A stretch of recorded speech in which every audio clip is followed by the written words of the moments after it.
दोस्तों आप लोग अक्सर ये पूछते हैं कि क्या सर डीएलएड फर्स्ट ईयर में अगर हम सीटेट का एग्जाम पास कर लेते हैं तो ऐसे में क्या ये हमारा वैलिड होगा। अगर मान लीजिए टीचर की कोई वैकेंसी आती है, उसके लिए हम अप्लाई कर देते हैं, हमारा मान लीजिए सिलेक्शन हो जाता है, तो ऐसे में क्या सर डॉक्यूमेंट्स वेरिफिकेशन के टाइम क्या कोई प्रॉब्लम तो नहीं होगा। तो गाइस आज की इस वीडियो में विद प्रूफ मैं आपको बताने वाला हूं कि क्या ये आपका वैलिड होगा या नहीं वैलिड होगा, आप सीटेट एग्जाम कब दे सकते हैं। ओके गाइस, तो सबसे पहले डायरेक्ट गाइस मैं आपको सीटेट की ऑफिशियल साइट पर लेकर चलता हूं और मैं आपको न्यू अपडेटेड नोटिफिकेशन शो करता हूं। ठीक है, सीटेट का एग्जाम आप सभी जानते हैं दोस्तों साल में 2 बार होता है, और अगर आपने डीएलएड कर लिया है तो आपको सीटेट का एग्जाम पास करना होगा, तभी आप आने वाली कोई भी वैकेंसी है उसके लिए फॉर्म अप्लाई कर सकते हो। अगर आपने डीएलएड किया है, सीटेट पास नहीं किया है, तो आप आने वाली टीचर की वैकेंसी के लिए अप्लाई नहीं कर सकते हैं। ओके गाइस, देखिए पब्लिक नोटिस में आप देखेंगे तो सीटेट जुलाई 2024 इंफॉर्मेशन बुलेटिन पे आपको क्लिक कर देना है। ओके गाइस, साल में 2 बार होता है, एक जनवरी में नोटिफिकेशन आया था और एक ये जुलाई में आया है। अब इसमें क्या मिनिमम एलिजिबिलिटी क्राइटेरिया निर्धारित किया गया है सीटेट एग्जाम में अपीयर होने के लिए, मतलब एग्जाम को देने के लिए। ओके, एक एक चीज मैं आपको बताऊंगा। तो देखिए आपको जो है ना पेज नंबर जो है यहाँ पर आपको स्क्रॉल डाउन करना है, और देखिए अगर यहाँ पर हम देखें तो पेज नंबर आपको 2 लिखा हुआ होगा। देखिएगा ये पेज नंबर 1 है और ये है हमारा पेज नंबर 2। देखिए एलिजिबिलिटी क्राइटेरिया में आप तो यहाँ पर पढ़ेंगे तो the minimum qualification for appearing in the CTET, कहने का मतलब ये है कि सीटेट एग्जाम में अपीयर होने के लिए, उस एग्जाम को देने के लिए जो मिनिमम क्वालिफिकेशन है are as notified by NCTE, मतलब एनसीटीई के द्वारा ये नोटिफाई किया गया है।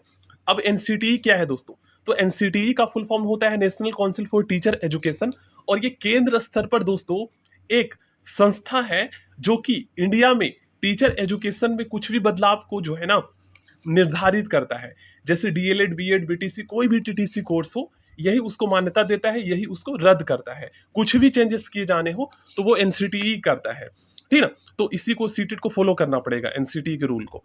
तो the candidate are advised to visit the website of NCTE, मतलब सीटेट कोई रिस्पॉन्सिबिलिटी नहीं ले रहा है, वो डायरेक्ट आपको कह रहा है कि आप एनसीटीई की वेबसाइट पर जाइए और वहीं पर पढ़िए जो कुछ भी चेंजेस हुआ है। तो देखिए गाइस, ये है सीटेट एग्जाम में अपीयर होने के लिए मिनिमम एलिजिबिलिटी क्राइटेरिया।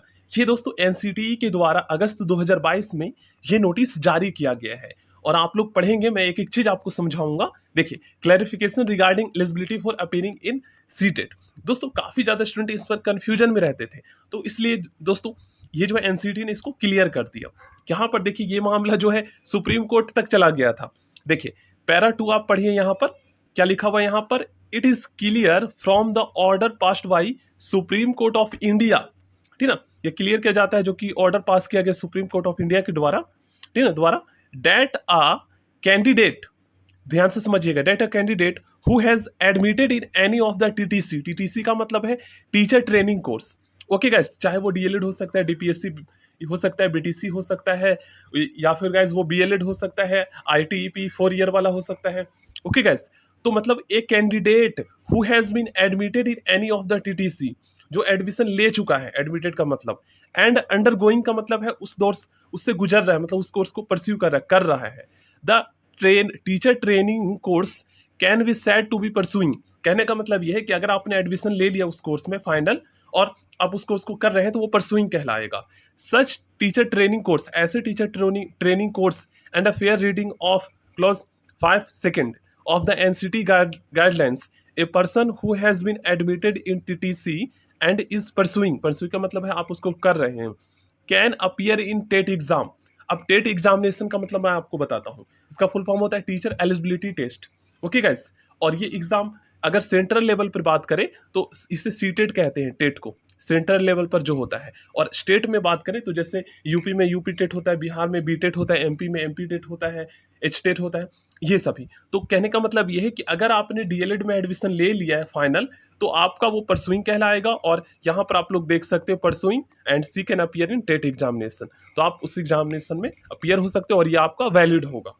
और अगर आप और भी पढ़ना चाहते हैं डिटेल में तो देखिए पैरा 2 यहाँ पर आप लोग पढ़ सकते हैं। Of NCTE guidelines, a person who has been admitted in TTC and is pursuing, कर रहा है, she can appear in TET examination.